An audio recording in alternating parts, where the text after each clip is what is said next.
Speaker, আমার মনোযোগ আকর্ষণের নোটিশটি মাধ্যমিক ও উচ্চ শিক্ষা বিভাগের মাননীয় মন্ত্রীর কাছে।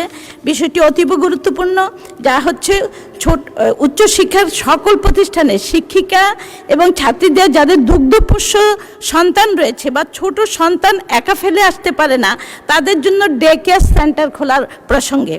মানে স্পিকার, আমাদের দেশে মাধ্যমিক উচ্চ মাধ্যমিক বয়সী মেয়েদের বিয়ে হয় এবং সন্তানও হয়ে যায়, এরূপ উদাহরণ প্রচুর। শিয়া বাটার ও ভিটামিনে সমৃদ্ধ লিলি বিউটি সোপ, তারুণ্যময় উজ্জ্বল ত্বকের জন্য।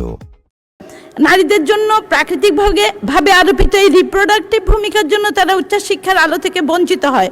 প্রচুর আগ্রহ ও ভালো রেজাল্ট হওয়ার পরও সন্তানের ভবিষ্যতের কথা ভেবে অনেক নারী নিজের জীবনের স্বপ্নকে বাস্তবায়িত করতে পারে না। সন্তান পালন লালনের ক্ষেত্রে মায়ের বুকের দুধ খাওয়া একটি বিশেষ গুরুত্বপূর্ণ কাজ। মাননীয় স্পিকার, এটি শুধু একটি পরিবার বা একজন নারীর ব্যক্তিগত ক্ষতি নয়, বরং সমাজ ও রাষ্ট্রের মেধা বিকাশের এক বিরাট অন্তরায়। একটি সমাজের এক অংশকে ফেলে অন্য অংশকে যতই শক্তিশালী করা হোক না কেন, সমাজের জন্য তা মঙ্গলজনক নয়। শরীরের এক অংশ ফুলে ওঠা স্বাস্থ্যের লক্ষণ নয়, ব্যাধির লক্ষণ। এই ব্যাধি থেকে সমাজকে রক্ষার জন্য প্রতিটা উচ্চশিক্ষাতে ডে কেয়ার সেন্টার স্থাপন করে নারীদের জন্য এটা একটি অত্যাবশ্যক পরিকল্পনা। এ ব্যাপারে আমি মাননীয় মন্ত্রীর মনোযোগ আকর্ষণ করছি। মাননীয় স্পিকার, আপনাকে ধন্যবাদ। শিয়া বাটার ও ভিটামিনে সমৃদ্ধ লিলি বিউটি সোপ, তারুণ্যময় উজ্জ্বল ত্বকের জন্য।